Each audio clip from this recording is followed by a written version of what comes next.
Noi observăm că tinerii merg până la un punct la școală, după care, întrebându-i așa, făcând un sondaj, fie și neprofesionist, vei afla că nu mai sunt interesați să absolve pentru că n-au motivația învățării, în sensul în care nu-și vor găsi un loc de muncă și atunci vor trebui să facă cu totul altceva decât să învețe. Să știți că procentul elevilor noștri care își găsesc de lucru este foarte, foarte mare.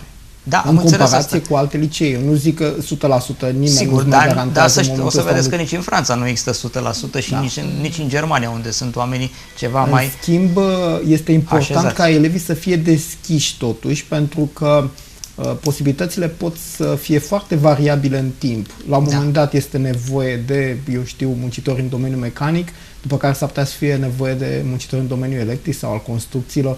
Piața muncii este dinamică și bineînțeles că trebuie să avem mare, mare grijă. Da. Avem pe cineva la telefon, este un domn care a fost și la noi în studio, înțeleg, la un moment dat, un domn inventator.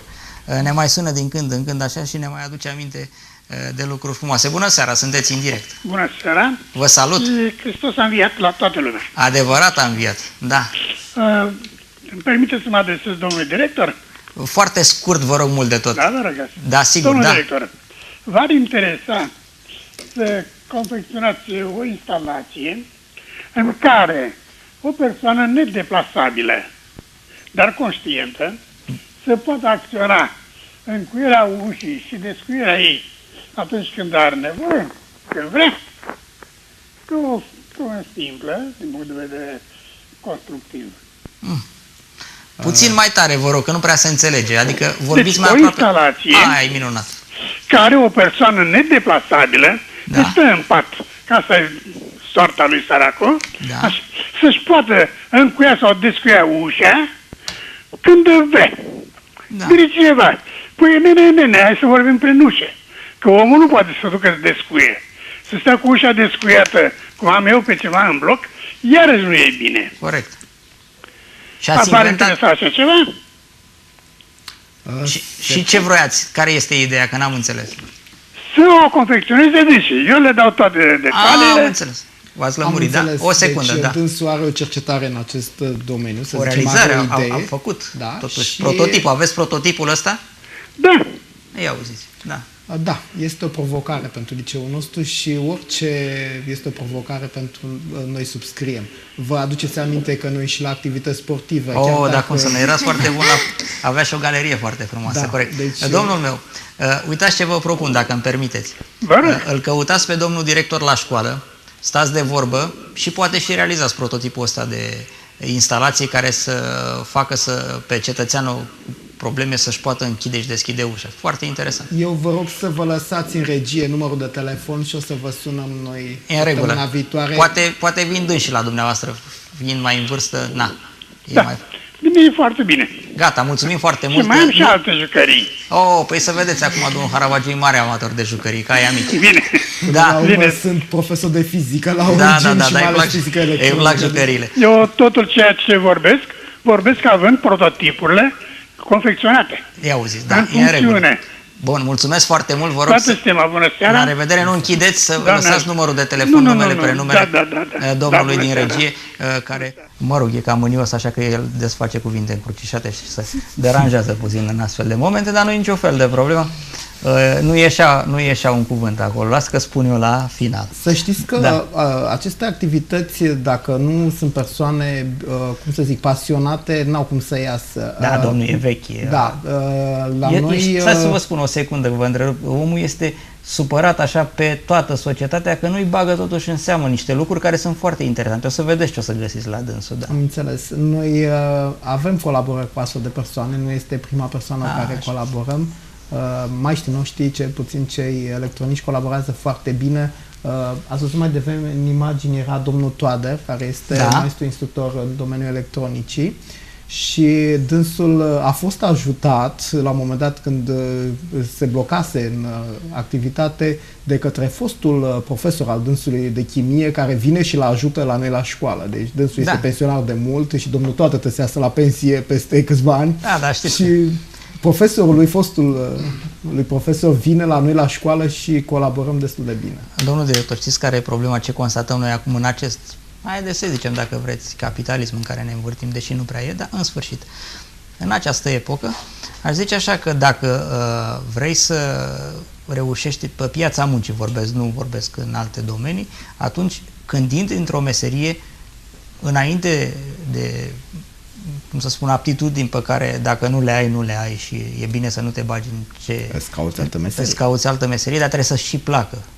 Și să faci lucrul ăsta cu plăcere. Alminteri, știți că au fost perioade și chiar pe vremea lui Ceaușescu, când te duceai la școală, ori făceai o facultate ca să intri să nu faci armata, ori făceai, adică erau niște dihotomii dintre astea care nimereai într-o altă meserie. Așa se întâmpla să fie atunci, pentru că sau te făceai nu știu ce meserie pentru că se câștiga, numai pentru că se câștiga mai bine, dar tu n-aveai niciun fel de aptitudine sau nici n-ai putut să o înveți niciodată bine. În afară de satisfacțiile materiale, dacă nu există satisfacția că faci ceea ce îți face ție plăcere, atunci chiar nu poți progresa. Da. Aș provoca-o pe ultima 100 de metri pe doamna profesor să ne spună așa, dacă dorește, sigur că da, ce salariu are domnia sa la școala? Dar de ce? Da, să vedem așa că... Păi nu, dar dacă ne comparăm cu ei, hai să ne comparăm să vedem și ce venituri au. Ca să...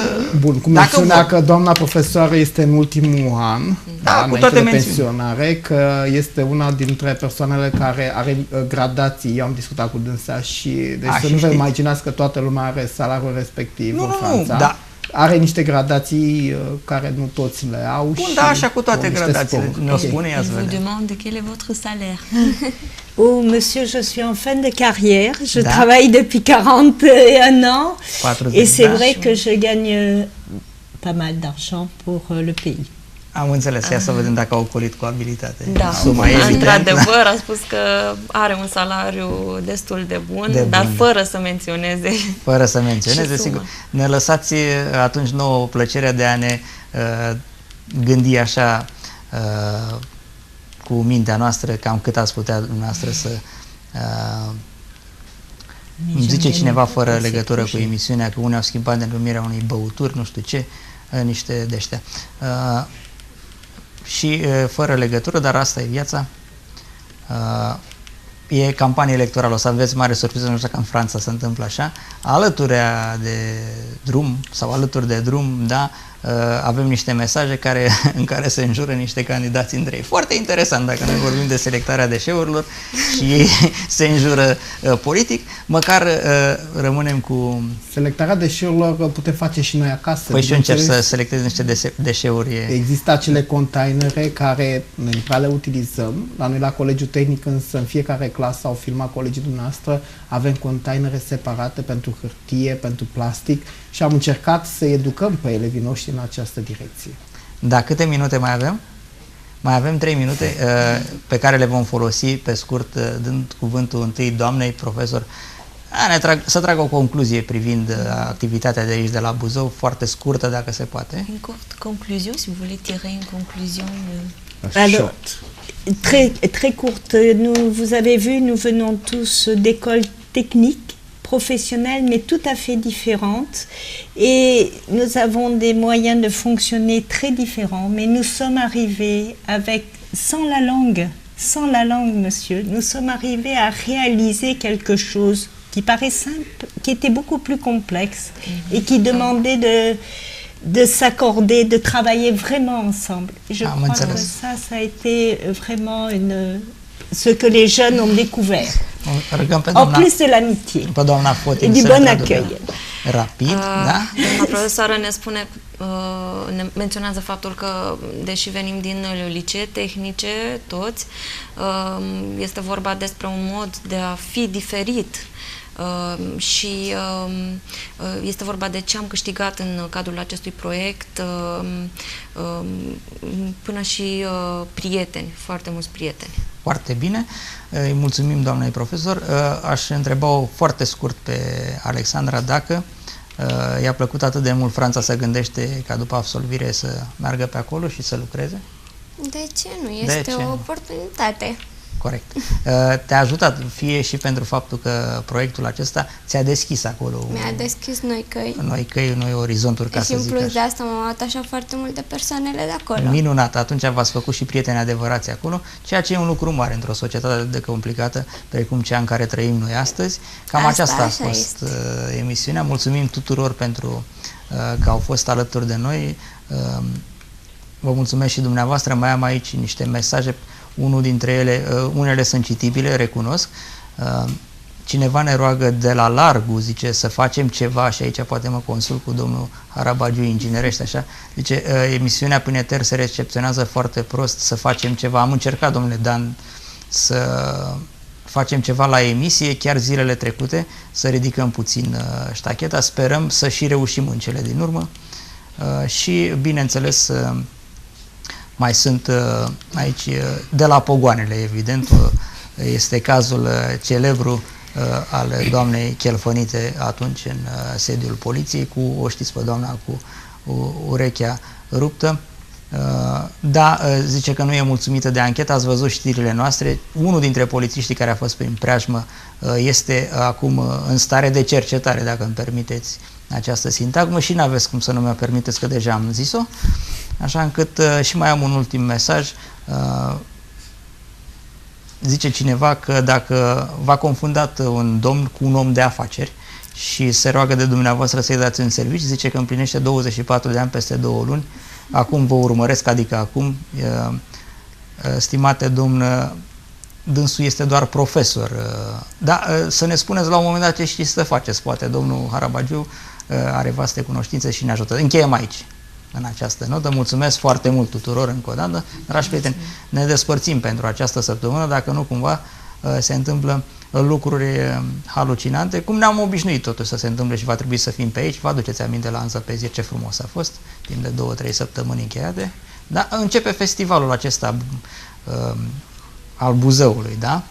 Sărbătorile Buzăului, sau nu știu cum se cheamă exact. Asta zilele Buzăului, pardon, mă scuzați. Acolo, timp de 3 zile, o să vă distrați altundeva decât în Piața Dacia. Vom transmite și noi imagini de acolo în direct, vom transmite imagini și în reluare de toate felurile. Mulțumesc foarte mult, la revedere!